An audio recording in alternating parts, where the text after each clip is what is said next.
And welcome into another edition of Spits and Suds. So glad you can join us. I'm Gavin Spittle of 1053 The Fan. We are basically at the halfway point, and when we last talked to him, we said, let's do it again at the halfway point. So it is always great to talk to our Spits and Suds friend, the greatness of Ralph Strangis. How are you? Hey, great, Gavin. Great. Happy New Year. Although, Yes. Wait now. Larry David says after the second, you can't say that anymore. That's the cutoff. So I'm sorry, but Happy New Year. Good to see you. I'm good, man. I'm, just out here in the Coachella Valley. No snow, no rain, no nothing, just sunshine. And we'll play golf when I'm done with you here. Oh, man. Yeah, we got chilly, but you know what? Good hockey weather. We got the Toucan. Great. It is. It's nice hockey weather. It is. Yeah, absolutely. A little frosty in there. We had some snow last week in DFW. So, things like that kind of brings, growing up in northern Massachusetts, that was hockey weather, we called it. The pond was frozen. Time to get the sticks out. Well, I was in Minnesota.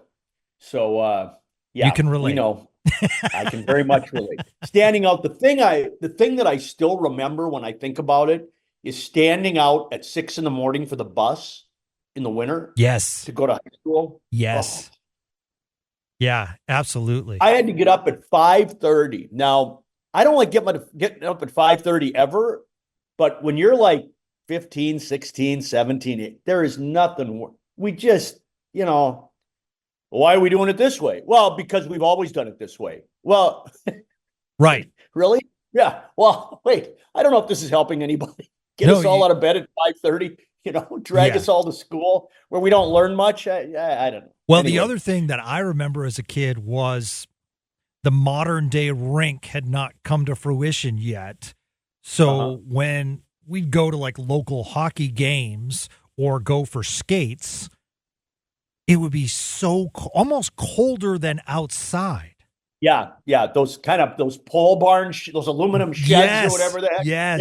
Yeah. Oh God, they were terrible. Yeah, terrible. They really were. And maybe before we talk hockey, I don't know when the last time you were back in Minnesota, and I've actually Googled this, and there's no research as far as does your blood warm. But going back to the East Coast like I did around the holidays, my body just was not adapting to that weather at all. Yep. No, I've gotten, maybe it's a mental thing more. Yeah. I'm just out on all winter stuff, because I went from standing in Minnesota on a corner at 6 a.m. in 10 below weather to standing on a tarmac in Edmonton at 3 a.m. in 20 below weather. Yeah. I don't have any interest in any anymore. I'm done with weather. I'm done with snow. I'm done with, we have here 100 miles away, of course, we have the fires. None of it is encroaching here yet.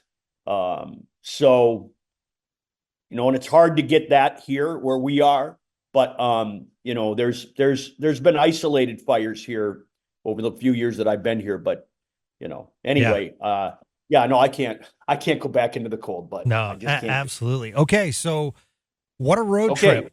I mean, this is one of the tougher road trips of the year, and to pull 8 out of 10 points. And I was saying before the back half of this trip, Montreal, Ottawa, Toronto, I'd be happy with 3 points total. They walk out with 4, take 2 out of 3.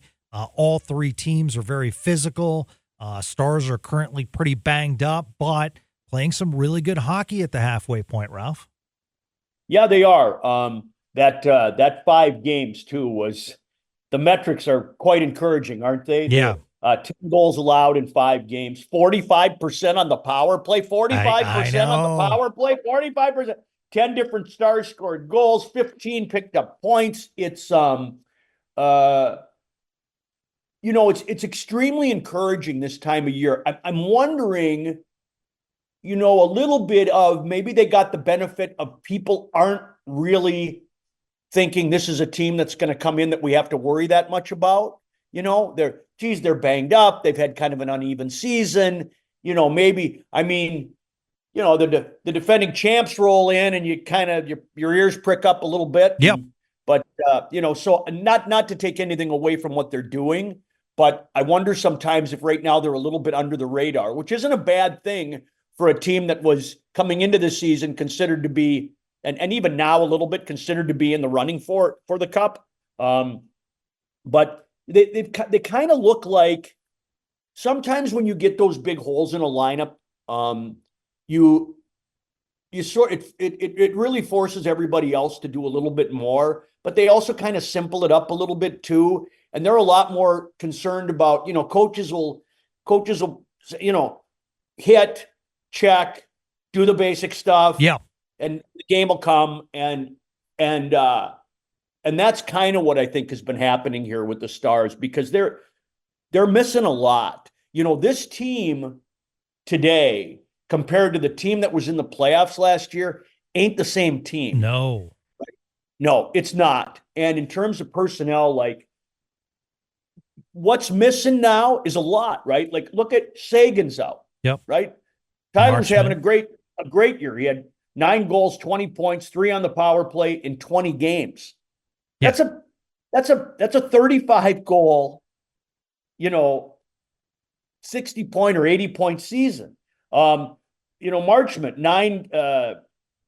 he had 12 goals, 15 assists, 27 points. The other two, though, that I think we kind of forget about are, and maybe we don't, Pavelski, right? He's not on the power play, so it's different. But the one that, and we saw him last night, and I have to say, I underappreciated him so much until I saw him every night. I know where you're going, yeah. Yeah, it's Chris Tanev. Yeah. Tanev was, and I mean, that is an element that few teams can have. And that's why Toronto overpaid for him. I mean, this is an enormous hole to fill. And Dumba ain't Tanev. No. It's just not, I mean, not even in the same area code. Yeah, completely like different as far as like defensemen in their styles, but he kind of reminds me of Sergei Zubov in just one aspect. Whenever I watch Sergei Zubov, I felt as though it was going in slow motion, even though it was going really fast. And I kind of feel the same way about Tanev, Ralph, in that when he goes back to the boards, there's just a calmness about, like, I always feel that control and almost knowing 2 steps ahead. And that's why he's just special. Yeah, I can't make the Zubov comparison. You know how I am with Zubov. I know. But you know what I'm saying? In that class. But exactly. He doesn't. There's no panic point back there. Right. He's tougher than nails, man. I mean, it's just the toughness, the shot blocking. Have him in and around the other players. Like, this guy is. It's a big loss, and I think. Again, I have to do my disclaimer. I don't talk to anybody with the Stars, not about these things for sure. I have no inside information. I'm not talking to the coaches. I'm not talking to the players. I'm not talking to my friends on the inside about this stuff. But I have to believe they're not happy with their back end. That they've got to make, in this way, they have to make an addition or two before the playoffs. They just don't have it figured. I don't think they have it cohesive back there. And then they got guys in and out of the lineup. So I think they're going to be looking there. They also have to be looking up front, of course. And with this LTIR, it just depends on what's going to break open, right? You got so many teams right now, and especially in the East, that are in it, kind of in it, or are they in it, or are they not in it? Well, that's what Jim Nill said yesterday to our own Sean Shapiro. Yeah. He said, the price goes up when teams think they're in it. Which is, they're unrealistic, some of these teams. Sure. But, the best thing that can happen to you is, you're 10 points back, and then you realize you have to maybe do some things to move some people along. You're going to be sellers. Sellers always do better. But with everybody so bunched in like this, that's not going to break for a while. So I expect the Stars to look not markedly different, but very different when the playoffs roll around. Like, very different. That's just me. What are your thoughts moving forward? Montreal Thursday night, great game last Saturday night, featured on Hockey Night in Canada. But as a guy who's gone on so many road trips, and Craig used to tell me this, the toughest game isn't necessarily the last game of the road trip. It's the first game back at home. Can you explain some of the things that you've seen over the years, why that's the case? Yeah, it's, it's sort of a cliche, right? Like the toughest, listen, when players say the fourth one is the toughest one to win in a playoff series, I don't know. Is it, if you're up 3-0, is it? But this is another one, that they say that first one coming back off a road trip. I think what happens is, especially on a successful road trip, you kind of go, whew, you relax and you get home. And then what happens as soon as you get home? You've been gone for a week. Now you got a bunch of crap you got to do around the house. You're plugged back in. There are more demands on you around home, and you've had it's very physically taxing to do these road trips for these guys. So the numbers do bear that out, that's always a tricky one. But I think, I just think that for good focused teams, that's not as big of a deal. But I can't put my finger on it other than what I've just told you, that, you really expend a lot of energy on the road. You come back, maybe you're thinking we're at home now, it's going to be a little easier. We got the crowd behind us, blah, blah, blah. Maybe you don't start the first period very well, and then you're chasing it. And the NHL is a score first, lead after one league. Everybody who scores first has a 85% win percentage or something. I mean, it's really high. So, you get caught flat-footed a little bit and you can drop that game. I think, though, based on recent proximity, that they just played these guys the other night. Yeah. And then they got Colorado coming in on Saturday, that they'll be, this is okay. We had a good road trip, but it can all be unwound if we have a bad 2 games at home. I used to say that, I say this, Gavin, this is a Ralphism for you. Ain't nothing so bad 2 straight wins can't fix. Yeah. And ain't nothing so good 2 straight losses can't wreck. Yeah. Right. So it's really that. Fans will flinch after every, oh my God, they lost, it's over. We got to trade this guy. We got to do that. Oh my God, they won. We're going to win it all. It's, I like where they're at now. And I think they can, because of this opponent coming in right away, they can focus because they just had that game. Right. Yeah. And now it won't be the same game. That we're going to get another one like that. But it'll be one where everybody's ready for it. And the Stars fans, I want to take a second here, because I watch games and I look around, and Stars fans are amazing, man. They really are. Yeah. Like, that building is 1,000% victory green, and 1,000% people are into it. And the watching parties now are extremely robust, and people are just, the thing to me, as I look back, one of the things I'm the most proud of is how we built not just a fan base, but a community in Dallas. Mm-hmm. This is a big hockey community now, in a place that, our hockey community is about as good as anywhere. So I just, watching the fans, that building it's an advantage for the Stars to play there. Yeah. So I think that's really going to serve them well, as it has. So I like where they're at right now. But then last night we lose Hintz. Yeah. Lyubushkin was who else got? Matej Blumel. Yeah. Yeah. So, and did he say anything this morning? I haven't seen. Nothing's been said. Nothing's been said as of yet. Lyubushkin did come back on the ice, so early signs would be that he'd be okay. Haven't seen any recalls as far as Bischel or anyone like that. So that'll be interesting to watch. If Hintz goes down for a bit, that's tough. Just for the simple fact of how well he was playing. And that's what's tough, because him and Robertson were clicking, and Dadonov really made that first line play well. He's a great Swiss Army knife. He can really play with anyone. Sam Steele elevated his game. So there's just been a lot of elevation in people's games. You got the steady play of Jamie Benn. I counted up, he was on a heater as of late, 10 points in 10 games. So, captain's getting his, doing it as well. Yeah, and that's a lot, right? You can't go into this season or next thinking Jamie Benn's going to be your leading scorer. Right. But he's going to score, and he's going to, and he's going to be on the sheet a lot. So what you get from him, and it's a really funny dynamic, this team, the mix of the youth and the old. Yes. And you can't really, so one of the things I've been sort of disappointed is the wrong word, but up until this last couple of weeks, you look, and the young guys when the old guys go out, you can see how it screws up the lineup, and that what happens when, Sagan's healthy and Marchman's healthy, they take a lot of attention, right? So, Marchman's a lightning rod out there, right? And that frees people up. And Sagan, well, we got to watch the Sagan line. So some of these young guys, but these young guys, and it's starting to happen now, but you can't have this lack of production up front from these guys. You just can't. And it's better, right? Yeah. But you got last night, you had Stanko finally on the sheet after 25 games. Yeah. A lot. That cannot happen. That cannot happen. With any player, it really can't happen. With any player. It can't go. Yeah. It can't happen. Robo's got 11. It's not enough.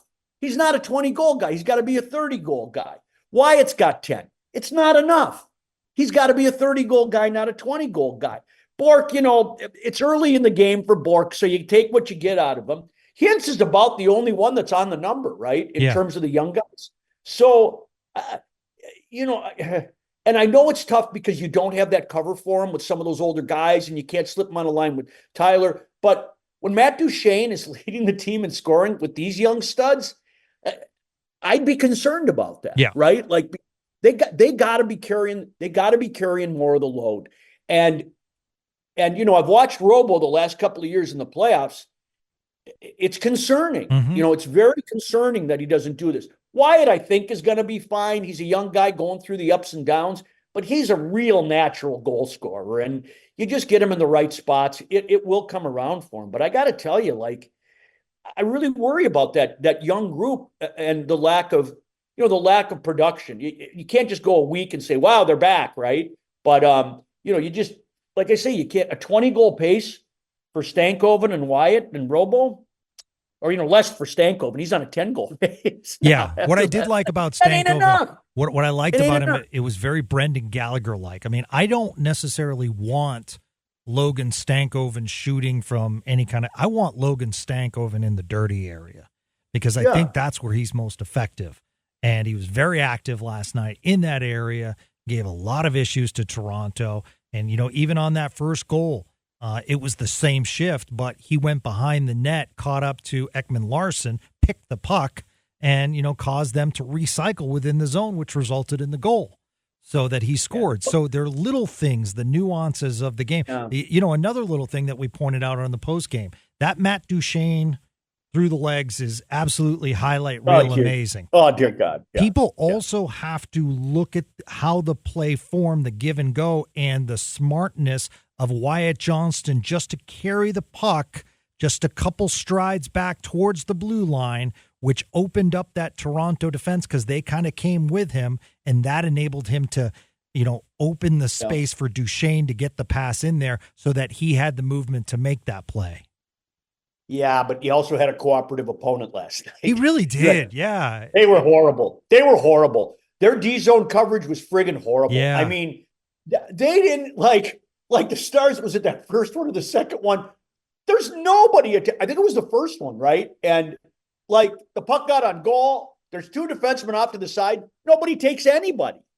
They just stand there and watch. And they get, I think it was 3 licks at Wall. And it was bang, bang, boom in the net. And the Leafs are just standing there looking. So, yeah, good for, I like Stanky as a little, a little mud demon there. Yeah. I like your analogy. And that's where you got to go. You got to go to the front of the net. And especially, and a lot of teams won't want it. They don't, a lot of teams get, they're not happy about that. So, yeah, I like it. Easy stuff, right? Pucks to the net, people to the net. I mean, it's the basic hockey stuff. So, and I'm sure that's what the coach said. Yeah, we're gonna get the pucks to the net. But it worked last night, right? So, and also when you have confidence, when you're playing well, and when you're winning games, stuff happens for you. Yeah, So, and that happened last night. They got a couple of pops, and all of a sudden they could smell it. We're gonna win this game. That's it. Let's go. Right. So. Yeah. So and that's what kind of a veteran team can do. And then Otter was exactly what he needed to be when he needed to be it. Sure. That first shot, are you kidding me? Like, I was arguing with some people on Twitter over that shot. Those guys, goal scorers, snap, bang, it's in. Forget it. You got no shot. Yeah. Well, he could see it all the way, somebody said to me. Yeah, well, guess what? Everybody could see Brett Hull all the way too, but they couldn't stop him. So it's when those guys score, it's just when the elite goal scorers get to a spot, you could put Mike Modano on a dot and give him 10 shots with almost nothing to shoot at, and he'd score 6, right? Mm-hmm. Put Sevi out there, he won't hit the net, right? So it's like, you have to, I just like doing that, right? Or Luddy, I mean, though the puck comes off a millisecond quicker, it comes off a millisecond later, it looks a little different. It's, it's sizzling. You're just, and goalies freeze up on that shit sometime too, right? Yeah. It's just, oh shit, here it comes, right? And that was a great shot. Other than that, Otter was perfect. Yeah. That goal wasn't on Otter. He's been really good lately. Yeah, it was a stumble fuck turnover in the zone. All 3 of those guys, I think, overskated the puck and pop. So, yeah, no, Otter's been really good. Again, my thing. I'm waiting for the playoffs, and I'm hoping. And as we talked about last time, DeSmith is now on the number, right? We need 12 or 15 wins out of our backup. He's got 6 halfway through the year. Yeah. That's another Ralph stat. You get him to 12 or 13 wins, you're in a very good spot going into the playoffs. You're going to be one of the higher seeds. And as it looks right now, man, everything's available to the Stars. Well, everything in the standings is available. Okay, you can get all these opinions on Ralph's Substack at Ralph Stack. So it's terrific. It's opinionated. He throws it out there. Am I? Yes, no, absolutely. And it's a great way to communicate and, be involved with the greatness of Ralph Strangis. You brought up a great point to Gavin, me. Let me step in a second. It's only $7.22 a month. Not bad at all, right? 100% of the profits, just so people feel a little better, go right into my pocket.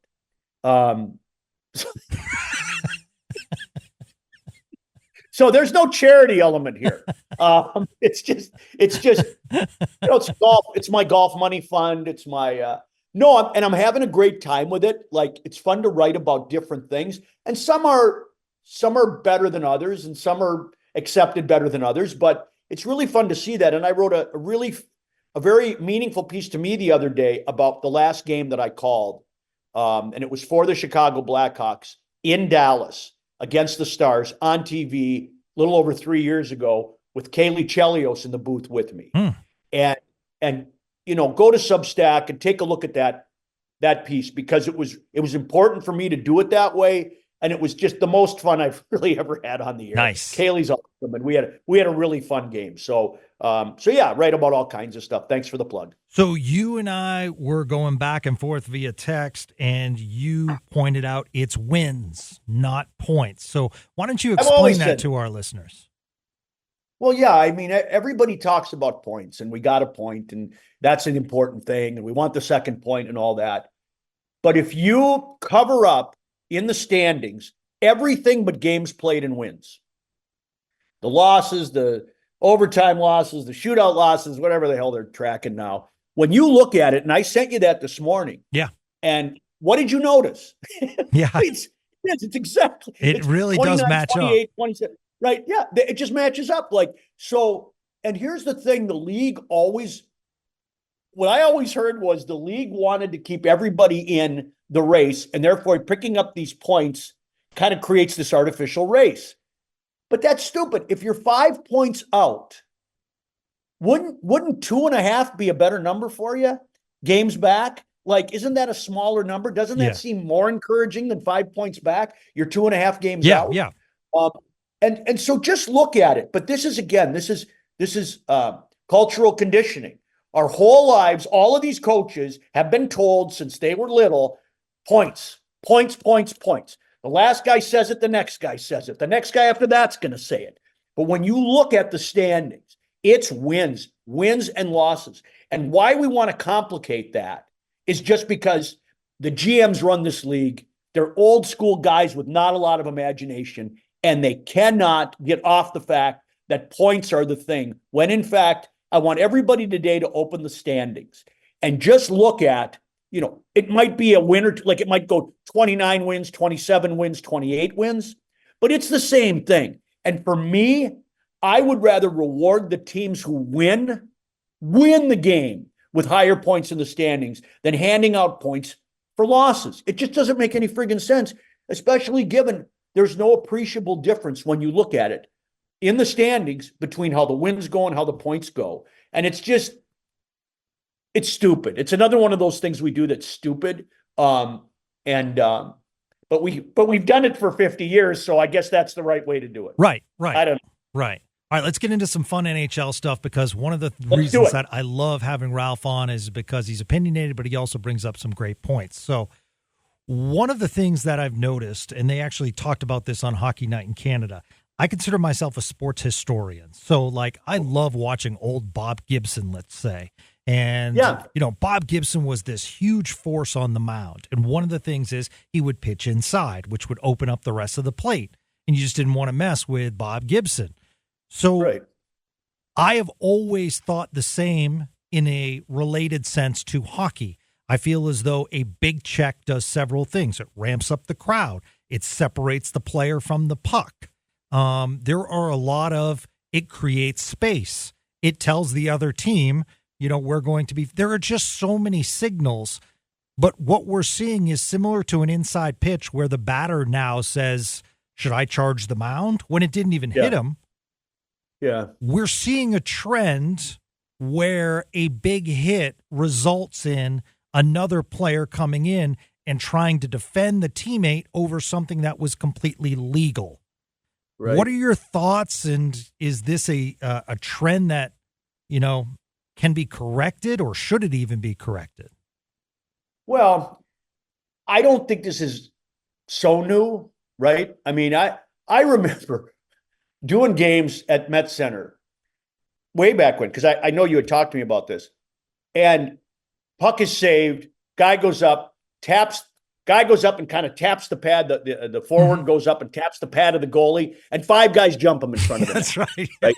So this has been going on forever, right? Like, and anytime you get near the goalie, oh no, he's off limits, right? So I think this has always kind of been in the bloodstream, and even in the old days it was more, because you were able to dress guys who couldn't play hockey, right? You were able to dress guys who were enforcers, fighters. They never got on the sheet. They never played more than 6 minutes, but they took up a roster spot and they were out there. And their job was to police whatever happened out there.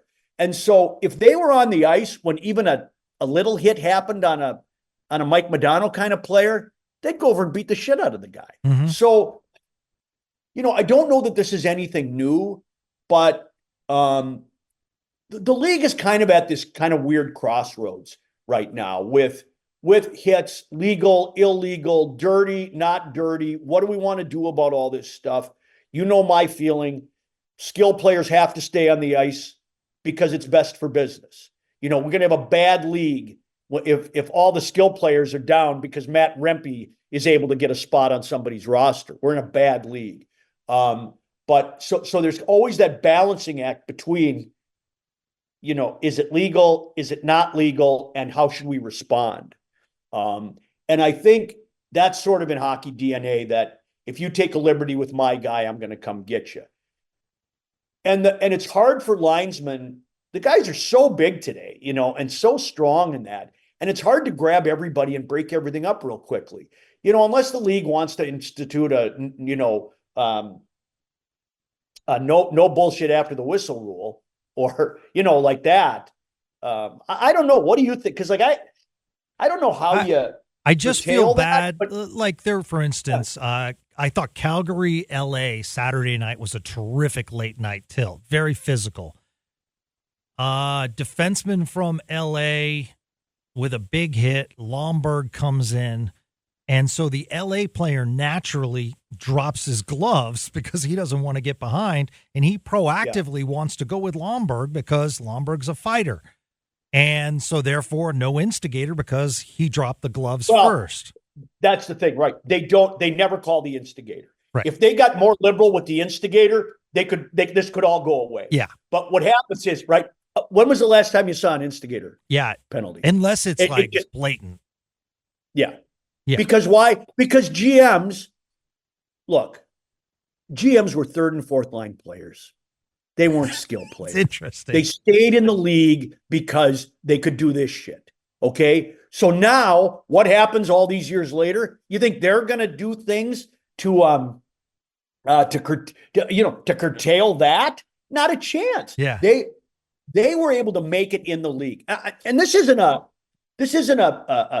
crush on their careers, but it's a crush on not going back, looking at it dispassionately and saying, well, that's not really the way we should do it. I mean, when you look at every rule in the league favoring defense, you know why they don't measure goalie pads?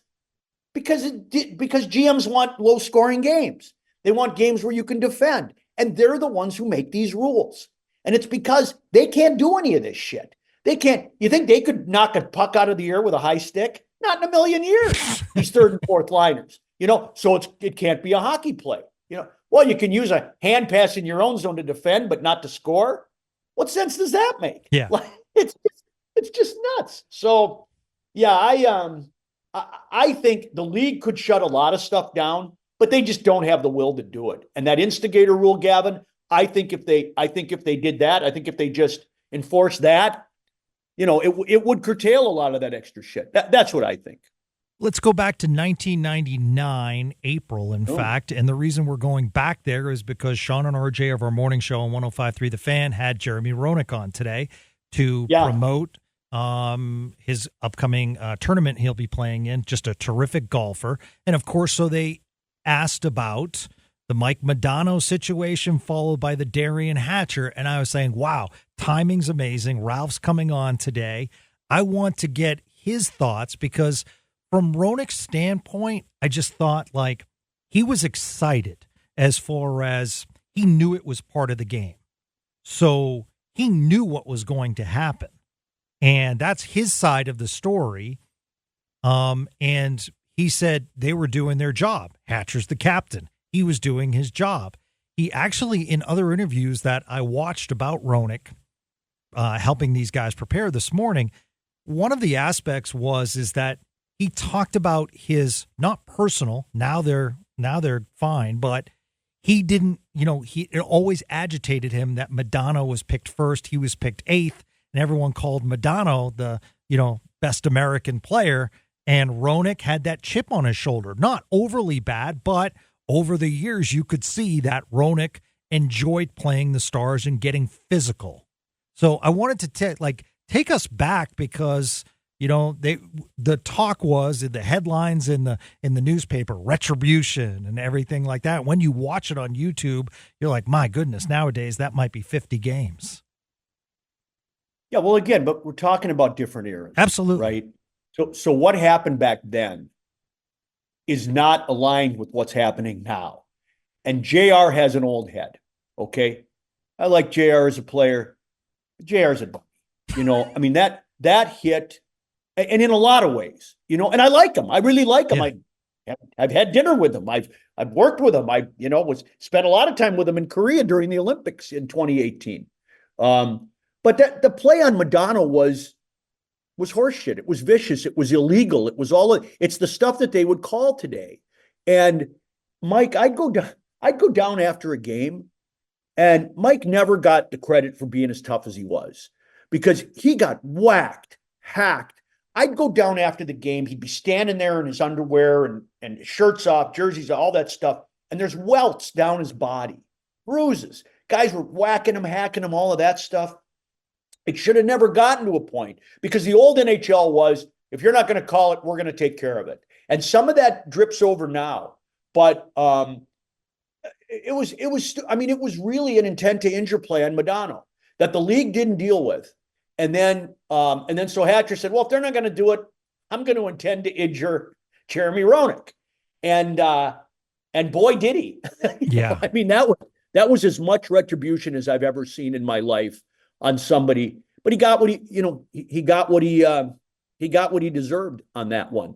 Again, I mean, I watched the old Open for football on CBS in like the 70s. And each clip was more violent than the last on the NFL Today Open. There was a clothesline, right? There was a grab a guy by the face mask and twist him down to the ground. There was a helmet to helmet hit on a quarterback. And these things were all celebrated back then. Yeah. And then the NFL said, wait a minute, hold on a minute. Do we really want our best players out of the lineup every week? And so they made big fundamental changes to the game. The NHL is always the last to the table. And so there's a lot of this sort of lingering, and there's a lot of this hockey code that really doesn't belong anymore. And they've been trying to kind of sift through all of that stuff. It's a better game when the skill's on the ice. And that's not to say don't be physical. The NFL is still plenty physical. And you watch hockey and it's still plenty physical. But that cheap stuff that, and Roenick wasn't the player Mike was. He was a different player. He was a rough and tumble, and he could score, and he was, all of that stuff. And Mo was a lot more dance through the raindrops, a prettier player. Yeah, I mean, they were both great players, really. Like, I'm not taking anything away from JR, but I'm saying that stuff is just so 50 years ago. Yeah. And he can go back now and say, yeah, that's how it is. And a lot of those guys, like we were just talking about, the GMs and the old guys pine for that stuff. And the fans pine for that stuff. Oh, we had a way better league way back when. No, we didn't. We really didn't. It was brutal. Guys were getting maimed out there. I mean, I called these games. I called hundreds of these games like this. You couldn't do any business. You couldn't make any room. It was just crazy. And so I'm glad we're kind of moving on with some of that stuff. But, JR, I think he did. But he chased, like I just saw Mo on Spittin' Chicklets, right? Yeah. And Mo said, every night I knew he was hunting me. I knew he was hunting. And so I had to keep my head on a swivel. Like, I knew he was coming at me. And he said, maybe it made me a better player because I had to be on high alert all the time. But I don't know about that. It was just, but they would go and they'd hunt Mo. And that's why you'd have to have enforcers and all of that stuff. And I know I'm kind of talking in circles here. But did you go into the building that night, Ralph? Like, was there a we knew atmosphere? It was coming. You knew? Yeah, we knew it was coming. Yeah. Sure. I mean, and it wasn't anything said like official, like, yeah, I'm going to go get Roenick tonight. I don't remember if I talked to Hatch about it at all. And he might have given me that wink and smile that he used to do like before, but I knew we were waiting and it was going to happen right away. We knew it was going to happen right away. And so I saw him coming down the wall and I saw Hatch lining him up and I went, oh God, here it goes. And, JR was drinking his food through a straw for 4 months. Yeah. So, and it cost that team a lot. It cost him being in the playoffs. And I think that's another thing that sort of plays into this for GMs and coaches and all that now is you can't have Jeremy Roenick out for the playoffs. Like, that's a bad business model. We're not going to win many games, and they didn't. Anyway, I think that's kind of my take on that. I'm not into this knuckle dragon bullshit. No, you know me. I'm just not. I understand. I think that's something that the ECHL has to improve upon. I mean, I can appreciate fighting, but at the same time, like, you got to feature talent. Yeah, and that's the problem is because now teams goalie fights every night and shit. It's just a clown show. Teams will not put prospects in that league for those reasons, and they have affiliates, but it's one of those things where, they might bury someone down there, but they're not going to feature people down there. It's straight to juniors, to the AHL, or college is technically the minor leagues now. It's another very good feeder program. Right? Okay, two other quickies. Okay, buddy. Seems like every single game, someone's getting repaired, so to speak. Yeah. I mean, the rough sport. Yeah, we talk about moving forward. What about the full face shield? What's the downside of that? I don't think there is one except the players. I don't know. Wear a full face shield around the house for one day. Okay. Can I get paid? Can I get when you that go money? driving next time, put a full cage on your face when you're in your car driving. Just give me the per diem. Just give me the per diem for the day. That's all. The per diem's great, but it's so uncomfortable. They lose some vision with it. They haven't played, especially this current group. They didn't grow up with it, So it's just, oh God, I got to do this now. Would it be safer? Yeah, that one I'm a little less concerned about because it's the players assume the risks. Generally what happens if you're not wearing a face mask, it's not generally somebody else does something to you. It's the puck, or it's right. The puck hits you in the face, but like mush, right? I mean, it's not usually a player that takes advantage of no face mask. Right. The puck finds, or you get checked into the boards, you hit a stanchion, and your face gets mashed. Yeah. I don't know. Talk to the guys. I like kind of that. I think the helmet's really good, and I can't believe. Listen, I did games where guys weren't wearing helmets. It's nuts, right? Yeah, no, but absolutely. Yeah. All right, so let's end on this because you are a great hockey historian, and teams are coming out right now with their quarter century team, and today Buffalo was released, and my eyes were immediately drawn to first team goaltender Ryan Miller, second team goaltender Dominic Hasek. And I had to re-look up the Dominator. 10 years with Buffalo. 10 years. Yeah, but 1 year in the current century. I guess. This is a quarter century team, right? He only played there 1 year. Now, if they do the best top 100 of the 20th century, he's won. Yeah. He might be one. But that's, I think, these lists are crazy too. There's all kinds of criteria. There's all kinds of hidden criteria. We don't know what the organization wanted. But I think this one I'm okay with, Gavin, because he didn't play. Yeah. He played one season. Yeah. All right. I should have looked into that one. You're right. God dang it, Gavin. Come on. I just have so much. I mean, he's named the Dominator for a reason, right? Oh, no. Look, he's really an incredible guy. He's a thoughtful guy. He's a well-read guy. He's a historian. He's, his some of the things he was tweeting about during, with Afghanistan and all those things and Russia and all that. This is a very educated guy. And I find him to be extremely thoughtful. I follow him on Twitter in that. And he was one of the great goals. Listen, here's how good he was. The Sabres scored one goal, in the final 9 periods of that series. Wow. Think about that. They scored one goal in the final 9. They were shut out in game 5. They scored 1 in game 6. 9 periods with triple overtime. That's amazing. And it was all him. It was all him. Yeah. They had nothing. I was watching. It was funny because I thought, now I get to see Michael Pekka because he's the Eastern's answer. He's the East Coast's answer to Yuri Lettinen as the Selke winner. It wasn't even close. Pekka was nothing in that series.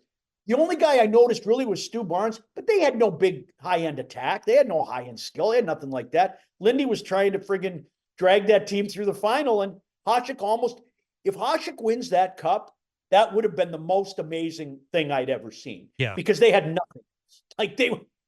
It was crazy. You'd probably get bored, but I would love to do a show with you someday where I just do one word, just name the player and then you go. I'm just thinking try one. Evgeny Nabokov. Nabby, Mike Modano owned him. I think he has 3 or 4 milestone goals and points on Evgeny Nabokov. And when he became America's greatest scorer, I'm not really sure how I feel about that stat, but it's like left-handers, greatest scorer, or, blonde people, greatest scorer. Yeah. It's come on, Kazakhstan's greatest scorer. But it's a big number, so I'm okay with it. But it happened on Nabokov. He had a breakaway, and I went, "Oh, this is church." Nabby was the other thing about Nabokov was that game 6 in Dallas in 2008. One of the greatest games I've ever seen. And that series was fantastic. Yeah. And he was really good. But much like Tommy Salo of Edmonton, he was just good enough to get beat by the Stars every year. That's what it was. And so Nabby had a great career if he didn't have to play the Dallas Stars. We always, we had him, and Mike just owned him. So there's my Nabby. That's perfect. See, so we'll do that someday. I'm just going to name random NHL players because there are so many greats because they're not in the NHL Hall of Fame or the Hockey Hall of Fame. I don't want to say they're forgotten, but like Thomas Vokoun was a terrific goaltender. Matthias Nordstrom was a great defenseman. I just saw that on Twitter today. Today's the anniversary of his first shutout or something. There you go. There you go. I remember going to Stars games and the Stars acquired Matthias Nordstrom. And I'm like, wow, this guy, if anything gets to his side, it's being canceled out. I just love those players that aren't talked about anymore. Yeah. I loved him. He was a great dude. And he was a force out there, man. Yes. He was a bar of iron. He was a little like Luddy. He was just a block of iron, like Tanev, like these guys, and when you have one, your odds improve. I'm not a Dumba guy. I didn't like the signing. I don't like that he's still on the ice. I don't know what they're going to do. It's tough. But I think looking forward as we kind of get to the end of this, I really like where they're at now. They can kind of see it now a little bit. They know they got to tighten shit up. But I think Jim Nill has always figured out a way to add and make it meaningful. I believe that in the next, when's trade deadline this year? Well, because of the Four Nations Cup, I think it's a little bit. So we're talking early March. Earlier mid-March? Yeah. If only there were a way to look something like that up quickly, Gavin. You sound like my ex-wives. When's the trade deadline? NHL trade deadline is. Why don't they just tell you? Date. Look at us. What a fun use of the podcast time. March 7th. Okay. Yeah. March 7th. So,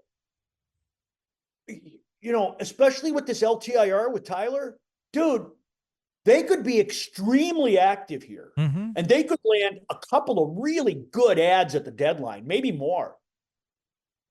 I like where they're going to be positioned by the time this all starts. If they can grind through and they can, because I think I'm hoping Tyler will be back. How effective he'll be, I don't know, but I don't think you can plan on that. And Mush, Mush is a big part of this group. So, he gets back, they add a couple of guys, things go bang, bang, bang, and we're good. Yeah, it's exciting. Well, keep grinding on Ralph Stack. That's the Substack. I will. We all need to pay for so Ralph can get his 18 holes in. Correct. And so he can keep coming on Spits and Suds. That's important, too. Anytime you want. Anytime. Wow. You like your shirt? You got your shirt? I did. Ralph sent me this beauty in the mail. This Ralph Stack Isn't it soft shirt. and comfy? It is really soft. So I'm a T-shirt guy. I research soft T-shirts. You did not spare expense, sir. I appreciate it. No, I lost a lot of money on this company last year because of the T-shirts. So, but if you sign up for a paid subscription, okay, any kind now, we're going to send you a T-shirt. Nice. Free of charge. But for $7.22 a month. That's basically 2 free months. With the quality of that T-shirt. You know what I paid for these T-shirts? Yeah. No, yeah. It's $18 a shirt to get those. Wow. But they are super soft. But that's how I am. Yeah. I'm a class act, Gavin. You know that. Well, of course you are, sir. Of course you are. And thank you so much for taking the time. And we'll have to decide. We did the quarter point. We did the half point. Every time you come on, people are like, man, it's so great to hear from Ralph Strangis. And I'm like, yeah, go to his Substack. So right after the trade deadline, we'll do it, okay? Okay, that sounds good, my man. Hit him straight today. You are the man. Thanks, and thank you for coming on Spits and Suds. We truly appreciate it. Anytime. Thanks for having me, Gavin. And thanks, everyone, for listening to Spits and Suds. We'll talk to you again with another episode soon. Have a great day, everyone.